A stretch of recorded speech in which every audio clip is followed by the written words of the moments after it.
Man, what a statement the Buffalo Bills just made. If there was ever a time this team needed to remind the league who they are, it was right now.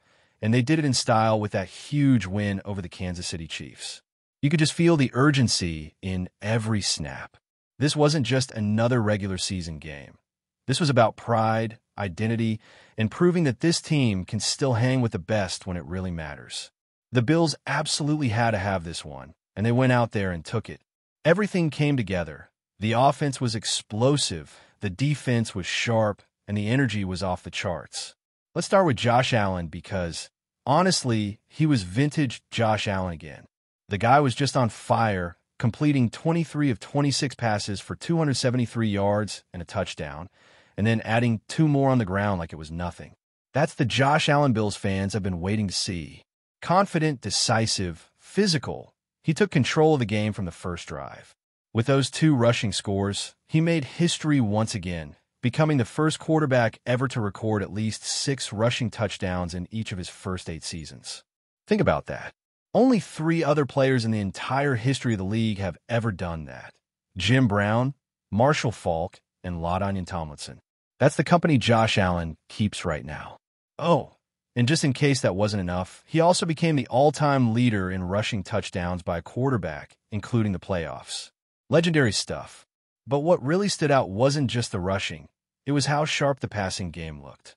The Bills' air attack finally felt dangerous again. You saw chunk plays all over the field, 47 yards here, 30 yards there, 28, 18. Those big strikes that have been missing lately were back. It was explosive and efficient at the same time, which is exactly the balance you want.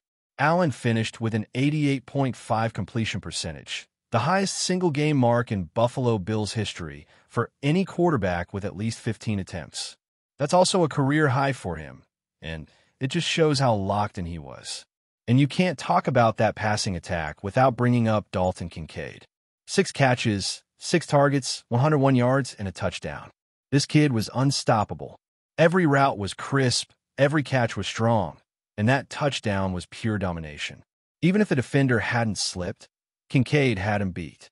He's turning into exactly what the Bills drafted him to be, a dynamic, reliable weapon in the middle of the field.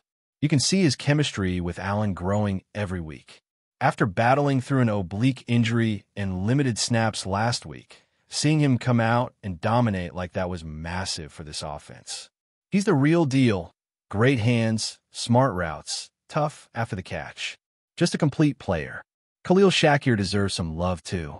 7 catches for 43 yards doesn't jump off the page, but his timing was clutch. Those short catches early on were setting things up, and then that 20-yard play came at a perfect moment. You could tell the Bills were using him to keep the Chiefs' aggressive defense honest, especially with all those quick screens and motion looks. It might have looked conservative early, but it was all part of the plan to open up the field later. Same goes for Dawson Knox. He had that beautiful 30-yard grab down the seam, and it came on a perfect strike from Allen. Elijah Moore had that big 28-yard reception too, threading the needle between 2 defenders. Even the depth pieces were getting involved. Jackson Ha had a slick 18-yard play on that flip from Allen. The tight ends were just dominant across the board. Between Kincaid, Knox, and Ha, they combined for 149 yards and a touchdown on 8 catches. That's exactly what a tight end-heavy offense is supposed to look like. And we can't forget about James Cook. 27 carries for 114 yards. That's the first time in almost 30 games that Kansas City allowed a 100-yard rusher. Cook was relentless. He ran with patience, vision, and burst, keeping the Bills ahead of the chains all game long. When the offense is running the ball like that, everything else flows. He even added an 11-yard reception on a key 3rd down that helped drain the clock late in the game. It wasn't flashy, but it was winning football. That kind of clock control and situational execution is what separates good teams from great ones. Ty Johnson chipped in too, and it was nice to finally see some production behind Cook. A touchdown, a couple of nice runs, and some tough yards after contact. And how about Ray Davis making plays in the return game? This was the first time in a while where you felt like the entire running back group contributed. It was balanced, it was efficient, and it kept Kansas City's defense guessing. Now, let's talk about the overall numbers because they tell the story of how dominant Buffalo was. 28 points, over 400 yards of total offense, 7 of 12 on third down, 3 for 3 in the red zone, no turnovers, and nearly 35 minutes of possession. That's textbook execution. This Chiefs defense had been holding opponents under 20 points in most games this year, and the Bills just dropped 28 on them. The 404 yards they gave up, the most they've allowed all season. So yeah, that's not just a win, it's a statement. But the offense wasn't the only side of the ball shining. The defense came out with fire and absolutely frustrated Patrick Mahomes like we've rarely seen before. 15 completions on 34 attempts, under 50%, the lowest completion rate of his entire career. And it wasn't because of weather or sloppy conditions. The skies were clear, the wind was calm. The Bills just flat out beat him. They hit Mahomes 15 times. That's also the most quarterback hits he's ever taken in a game. They sacked him 3 times and pressured him on more than half of his dropbacks. That's insane production from a pass rush that's really starting to find its rhythm. You could feel how much this defense has evolved since the bye week. The adjustments they made are paying off. The rush lanes were disciplined, the containment was perfect, and Mahomes couldn't escape the pocket the way he usually does. Greg Rousseau and Boogie Basham were monsters off the edge, constantly collapsing the tackles. Rousseau had 4 quarterback hits and shared a sack, while Basham added a sack, a couple of tackles for loss, and kept the pressure coming all game long. The way those two complemented each other was fun to watch. They were feeding off the energy, and Mahomes had nowhere to go. And don't overlook what Dorian Williams and Micah Hyde's replacement brought to the middle.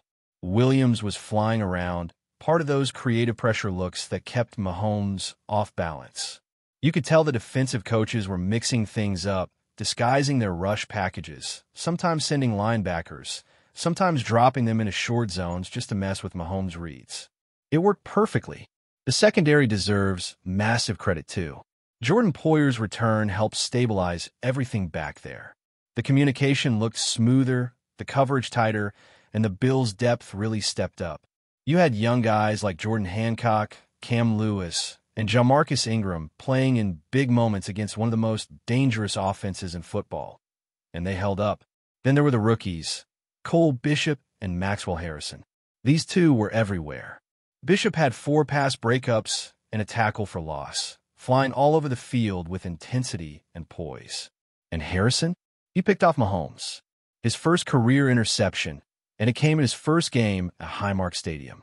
That's storybook stuff. The crowd went wild, and you could feel the momentum shift. It's even more impressive when you remember that Harrison hadn't practiced since late July. No training camp, no preseason action, nothing. He gets thrown into the fire and immediately becomes a difference maker. That says a lot about his talent and preparation. Together, Bishop and Harrison look like they've been part of this defense for years. The chemistry between the coverage and the pass rush was obvious, and that's what made the whole unit so effective. The run defense was sharp too. Kansas City ran the ball 20 times for 79 yards. That's it. They never got into a rhythm. Every time they tried to establish the run, Buffalo shut it down. It forced Mahomes to keep throwing under pressure, and that played right into the Bills' hands. The Chiefs finished with just 3 conversions on 13 third downs. 3. That's suffocating defense. 10 drives, 2 touchdowns, 2 field goals, 1 interception, 3 punts, 1 turnover on downs, and then the clock running out. That's the definition of control. Sure, there were some frustrating moments, a 3rd and long that slipped away, a 4th and 17 that got converted. But that's football. You bend, you adjust, and you finish. And the Bills' defense absolutely finished. After weeks of questions, doubts, and frustration, Buffalo showed up and reminded everyone that they can still play elite football on both sides of the ball. It wasn't perfect, but it was powerful. It was the kind of win that tells the locker room, we're still here. And maybe, just maybe, this is the spark that gets them rolling again. Of course, not everything was sunshine and celebrations. Even in a big win like this, there were some tough moments that hit hard. The most painful one was watching Micah Hyde go down with that Achilles injury. It's the kind of thing that just makes your stomach drop. Hyde had been such a key part of this defense, a veteran presence, the voice of calm back there, and someone who sets the tone for everyone around him. Losing him for the season is brutal, especially after seeing what he was starting to bring in the last couple of games. He looked fast, he looked comfortable, and you could tell the secondary trusted him. To see it in like that is just tough. And it's not just Hyde. The Bills have been fighting through injuries all season, especially on defense. And Oliver missing time hurts too. When those two guys are off the field, it changes how the entire unit operates. You start seeing younger players thrown into positions where they have to grow up fast, and while they've handled themselves admirably, it still leaves you wondering just how dominant this defense could have been if everyone had stayed healthy. But that's the NFL. You don't get excuses, you get opportunities. And what I liked most about this Bills team on Sunday was how they refused to let those setbacks define them. Even when the game started to get weird, when momentum looked like it might flip, they held steady. The Chiefs tried to push back late, but Buffalo never panicked. You could see the composure in the way they managed the clock, in how Josh Allen took care of the football, and in how the defense kept making stops when it mattered. The Bills have had stretches this season where they'd lose focus in moments like that, where one bad sequence would snowball into an entire quarter going sideways. Not this time. This was a mature, disciplined performance, the kind that good teams find when they're rediscovering themselves. Josh Allen looked calm and in command. His connection with offensive coordinator Joe Brady is finally starting to click. The play calling felt balanced and unpredictable again. There was rhythm in the offense. You could see them mixing tempo, using motion, spreading the field, and forcing Kansas City to react instead of dictate. That's the version of Buffalo's offense that can compete with anyone. It wasn't just about putting up points. It was about controlling the game's flow from start to finish. And look, that offensive line deserves a shout-out too. They were steady all game long against one of the better defensive fronts in the league. They gave Allen time to make reads, open lanes for Cook, and played with a toughness that's been missing in previous weeks. Reggie Gilliam deserves love for his work as a blocking fullback. Those are the kinds of dirty snaps that don't show up on stat sheets, but change games. When you can establish that physicality early, it sets a tone that lasts 4 quarters. Defensively, I love the edge this group played with. You could tell they were tired of hearing about how the defense had taken a step back. They played fast, confident, and angry in a good way. They tackled well, they swarmed to the football, and every single player looked locked in. It's hard to fluster Patrick Mahomes, but the Bills did it. They made him uncomfortable. He was drifting in the pocket, throwing off his back foot, and second-guessing his reads. You almost never see him look like that. And when you combine that with the coverage on the back end, tight, physical, and smart, you end up with exactly what we saw on Sunday, a frustrated, off-rhythm Kansas City offense. Before we dive back in, make sure to hit that subscribe button and give this video a thumbs up. Your support helps us keep delivering the latest Buffalo Bills updates straight to your screen. And hey, don't hold back. Let us know your thoughts on today's news down in the comments. Whispers are swirling in Buffalo, and the NFL world can't stop talking. Sources close to the team claim that Bills head coach Sean McDermott has reportedly pulled a starter from the lineup following an explosive altercation in the locker room. While details remain murky, insiders suggest that tensions reached a boiling point during what was supposed to be a routine team meeting, leading to a confrontation that left the locker room stunned. The player involved, widely believed to be one of the team's key contributors, reportedly clashed with McDermott over perceived disagreements about leadership and accountability. Witnesses describe a heated exchange that escalated quickly, forcing coaching staff and teammates to step in to prevent the situation from spiraling further. Though no official statement has confirmed the incident, multiple sources suggest that McDermott's decision to bench the starter was immediate and unambiguous, sending a clear message to the locker room about discipline and team culture. Speculation has already ignited social media, with fans and analysts dissecting every possible detail. Could this shakeup affect the Bills' playoff ambitions? Some insiders say the move might be a calculated attempt by McDermott to reassert control and unify the squad under his vision, while others worry it could signal deeper fractures within the team. The timing, too, is drawing attention. The Bills are currently in a pivotal stretch of the season, and losing a key player, even temporarily, could have ripple effects on both morale and performance. Coaches, players, and front office personnel have been unusually tight-lipped, fueling further rumor and conjecture. Meanwhile, opposing teams are reportedly taking notice, as any sign of internal discord could influence how they approach games against Buffalo in the coming weeks. Analysts are already debating whether this is a short-term disciplinary measure or a harbinger of larger roster moves, with trade speculation quietly creeping into conversations around the league. For now, fans can only wait for the fog to clear. If these reports are true, McDermott has sent a loud and unmistakable signal.